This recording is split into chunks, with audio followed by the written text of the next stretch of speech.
Magandang umaga mga kaibigan. Narito naman tayo at samahan niyo ako para sa 5 minutong chikahan to the box at ito ang Jarex Quezella Show.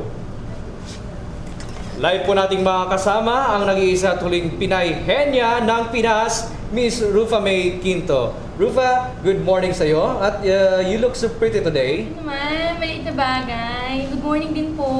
Kamusta naman ang ating buhay-buhay, Miss Rufa? Okay naman, busy pa din siya, bubblegum, taping, tapos may bagong project na dumating. So yun, thankful naman kahit paano. Oh, good to hear that, Miss Rufa. Ano ang nagpapasaya sa isang Miss Rufa May Quinto? Si Boy 2 Quezon ba ito? Ay, sabi naman po, si Boy to. Good friends lang po kami noon, wala pong kahit na ano. Ano itong napapabalita? Recently lang, may napapabalitang nililigawan ka daw ni Boy 2. Gaano katotoo ito, Miss Rufa? To make the story short po, opo, niligawan niya ako, pero hindi po naging kami. Hindi po natapos yun. Meron ba itong epekto sa trabaho natin sa Bubblegum?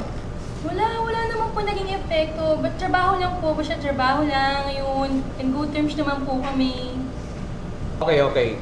Glad na okay kayo as friends and nandun yung maturity and professionalism as mga artists. So, Miss Rufa, diretso na tayo dun sa mga pinakamainit na issue na talagang pinag-uusapan at pinag-pipiestahan ng taong bayan, ano?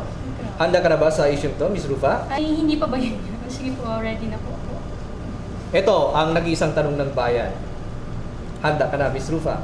Sige, go. Todo na to. Balitang-balita kasi sa ating bayan, no? Lalong-lalo na sa networking sites, kalat na kalat doon na nagpapabawas na ng dibdib ang isang Miss Rufa May Quinto. Gaano katotoo ito? Talaga bang nagpapabawas si Rufa? Ay, wala po katotohanan po yan. Actually, ang totoo po kasi niyan, nagpatanggal po ako ng cyst sa dibdib, kaya ayun po, wala po katotohanan. So, walang katotohanan.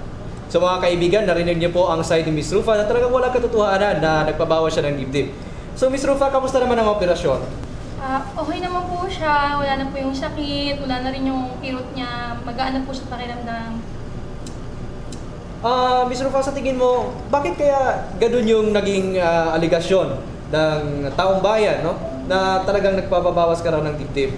Paano mo masasagot ang aligasyon ito? Na bakit siya kumalat ng ganyan?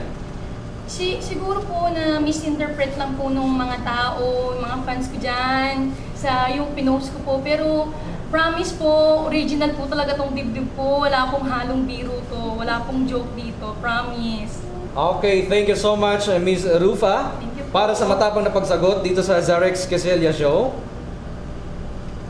Wala na ba may gusto ba kayong pasalamatan or may gusto ba kayong i-promote na mga shows? Okay po. Maraming salamat po, Dr. Becky Bello, for my skin. Sa mga fans and supporter ko dyan, hello. Huwag niyo po kakalimutan manood ng Bubblegum every Friday night po. Maraming salamat po. Oh my God, ang bilis ng oras natin, ano?